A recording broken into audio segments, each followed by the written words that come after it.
Okay, practice problem 3. I've got two denominators, but they're the same, right?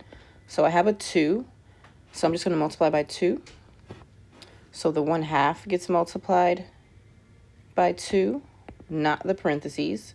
The 3x gets multiplied by 2.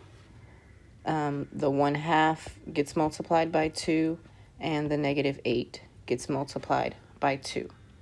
So 1/2 and 2, they cancel out to 1. So I have 6 minus x.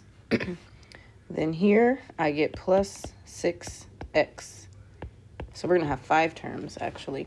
And then this will just be 1x and then minus 16.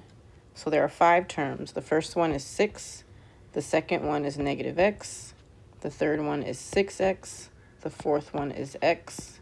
And the fifth is -16. The reason we're doing this is because on the exit ticket, I'm going to ask you, once you get rid of the fractions, what's the first term? What's the second term? So we just want to practice naming all the terms.